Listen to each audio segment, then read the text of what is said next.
Senhor presidente, senhores senadores, senadoras. Senhor presidente, lamentavelmente, mais uma vez ocupo essa tribuna para falar de assuntos extremamente prejudiciais à nação brasileira que estão tendo curso e avançando no Parlamento brasileiro. Senador Requião, que também se encontra aqui no plenário, comentávamos há pouco sobre a votação no dia de ontem da Câmara dos Deputados, senador. O dia de ontem, dia 29 de novembro, certamente ficará marcado na história, porque numa única sessão, os deputados e deputadas federais, lamentavelmente não todos, mas uma maioria, votou duas matérias que são extremamente danosas à população e à economia pública.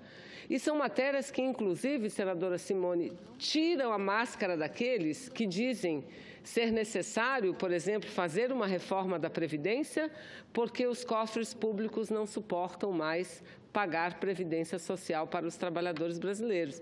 Tira a máscara daqueles que dizem que é preciso cancelar as leis já aprovadas pelo Congresso Nacional, pelo Senado inclusive, que garante a efetivação de acordo feito entre servidores públicos e o governo federal no sentido de garantir reajustes e recomposição salarial. Cai a máscara daqueles que dizem que é preciso aumentar a contribuição previdenciária do servidor público de 11% para 14%. E por que cai a máscara? Porque todos os projetos que estão sendo votados neste momento pela Câmara dos Deputados são projetos que beneficiam os empresários, repito, maus pagadores, e é bom separar o bom empresário do mau empresário, aqueles que por anos e anos acumularam fortuna, driblando e ludibriando o setor público brasileiro porque não pagam os impostos que deveriam pagar. Todos nós sabemos que aquela medida provisória que estabelecia um perdão das dívidas dos produtores rurais, dos grandes produtores, senador Cidinho, e não dos bons produtores, dos maus produtores, a medida provisória caiu. Ela não apenas perdoava a dívida, ela diminuía a contribuição para o Fundo Rural de 2% para 1,2%, ou seja, diz que não tem dinheiro para pagar o aposentado, o trabalhador rural, o trabalhador da cidade, aquele que ganha um salário mínimo. Mas, por outro lado, diminui a contribuição que o empregador, o grande produtor, tem que pagar. Aumenta o do trabalhador e diminui o do empregador. A medida provisória caducou, não foi votada a tempo. Pois bem, o que fez a Câmara dos Deputados no dia de ontem?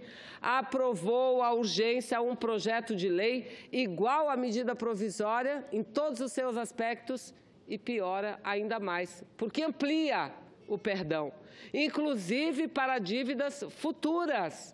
Ou seja, estão perdoados até dezembro, até o final do ano de 2017. Ou seja, quem iria pagar não precisa mais pagar, porque a lei garantirá o perdão. É esse o projeto de lei que tramita na Câmara e que no dia de ontem eles aprovaram a urgência. E o que é isso? É o pagamento que Michel Temer tem que fazer à sua base parlamentar por conta da sua base o ter mantido no poder, negado a abertura de 2 processos contra Michel Temer.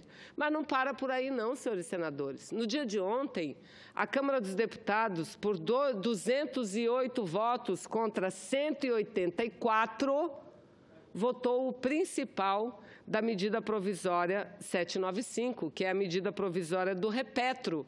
E o que é a medida provisória do Repetro?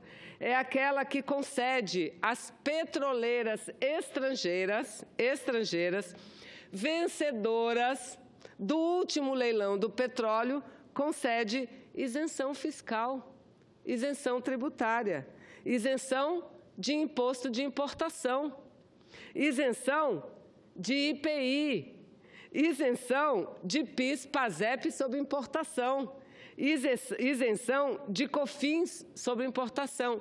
E que isenção são essas? Também para a Previdência Social.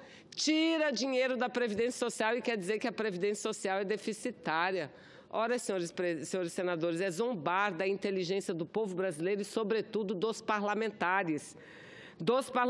Segundo estudiosos técnicos, e até agora o governo não se contrapôs, senador Requião, com outro dado. Segundo os técnicos, essa isenção da medida provisória do Repetro vai alcançar, ano que vem, 2018, 16 bilhões de reais. Ou seja, o governo deixará de arrecadar 16 bilhões de reais. E a perspectiva é que nos próximos anos, até o ano de 2044, que é quando vale a medida provisória, quando vale essa isenção, cheguemos a 1 trilhão de reais de recursos que deixarão de ser arrecadados pelo governo federal em benefício das petroleiras estrangeiras. Ou seja, e o pior de tudo isso é que o Brasil inteiro tomou conhecimento, o mundo, senador Cidinho, da maracutaia, da negociata que envolveu a elaboração dessa medida provisória. O mundo inteiro tomou conhecimento, porque foi divulgado por um dos jornais mais credenciados do mundo, o britânico The Guardian, que divulgou o telegrama da chancelaria do Reino Unido para o governo brasileiro.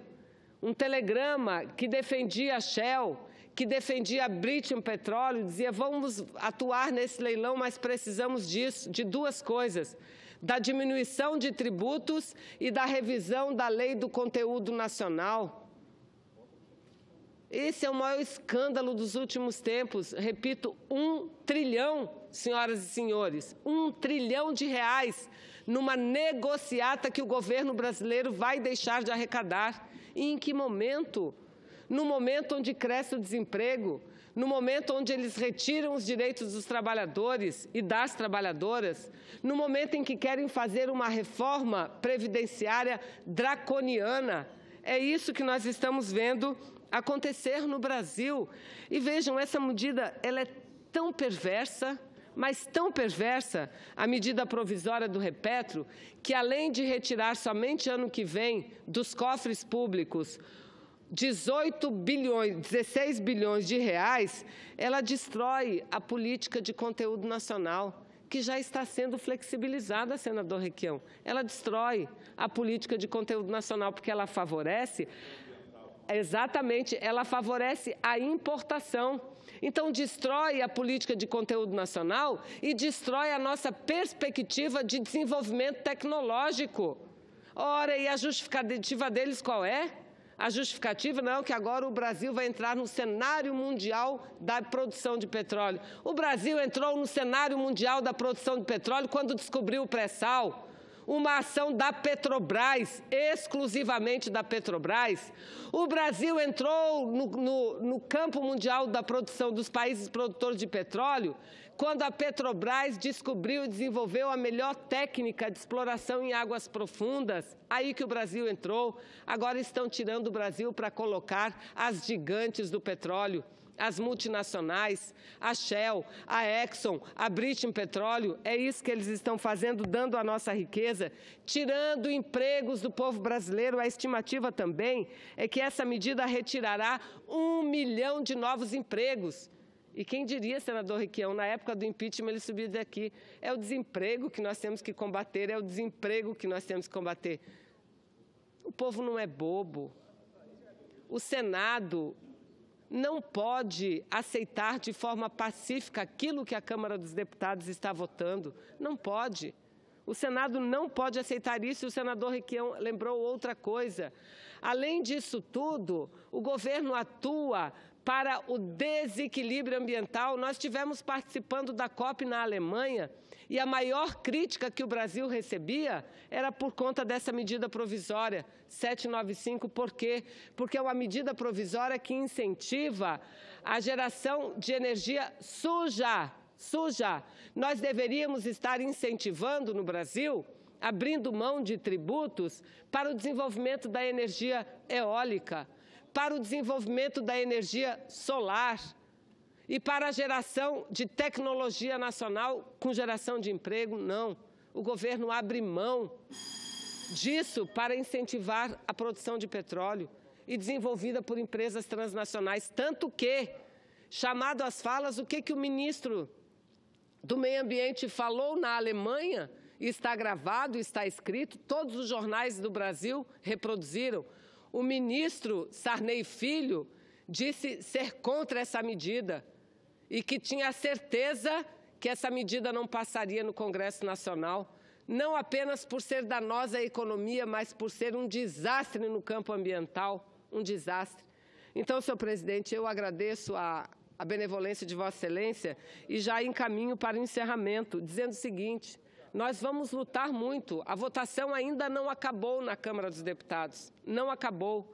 Semana que vem, os deputados e deputadas deverão votar os destaques. Eles ganharam, senador Requião, por 24 votos somente, ou seja, 12. Porque se 12 tivessem votado contra, mais 12, a medida provisória não teria passado. Infelizmente, o principal passou. Mas tem destaques importantes que acabam com a medida provisória. E nós vamos lutar. Semana que vem, a nossa área de atuação não é o plenário do Senado, é o plenário da Câmara, porque nós temos que evitar que essa medida provisória chegue até aqui. Tiraram a presidente Dilma do poder, dizendo que ela concedia muitos incentivos, muitos. E o que é que eles estão fazendo agora? Eles estão fazendo muito pior.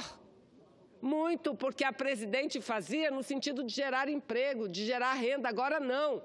Incentiva a geração de emprego no exterior para empresas estrangeiras. Eu chamo a atenção das senhoras e dos senhores. Michel Temer já enganou o Brasil e o Senado uma vez, quando assinou um compromisso, dizendo que vetaria itens da reforma trabalhista e não vetou. É um presidente que não merece a confiança nem do povo brasileiro e nem do parlamento brasileiro. Se tem algum pacto com a Câmara, não tem pacto com o Senado. O Senado não tem nenhuma responsabilidade pela salvação de Michel Temer. E digo mais aos senhores, cada vez mais eu estou convencida de que a bandeira fora Temer, ela não deve sair da luta do povo brasileiro. Por quê? Porque não aguentamos mais um ano de Michel Temer. A cada dia que passa, a cada mês, a cada ano que passa, ele vende o nosso país, ele entrega o nosso país, quer entregar a Eletrobras, ele tira direitos do povo, do trabalhador e desarticula as finanças públicas. Nem os meios de comunicação tradicional não têm tido mais como esconder isso e já revelam as contradições desse governo, as contradições. Então, presidente, eu agradeço muitíssimo Vossa Excelência e dizer que, apesar de tudo, nós continuamos persistindo na luta em defesa do povo, na luta em defesa dos trabalhadores. Por fim, presidente, quero aqui cumprimentar a Raíssa de Souza Reis, que é a nossa jovem senadora do Estado do Amazonas. Raíssa, que foi a terceira colocada no Brasil inteiro e que tão bem representou a juventude, ela que é uma estudante da rede pública, de um colégio bastante distante do grande centro de Manaus, que é da região leste, e que aqui esteve representando muito bem o nosso estado do Amazonas. Então, apresento aqui meus votos de congratulação aos seus professores e a essa jovem Raíssa que representou o estado do Amazonas no belo programa Senado Jovem. Muito obrigada, senador.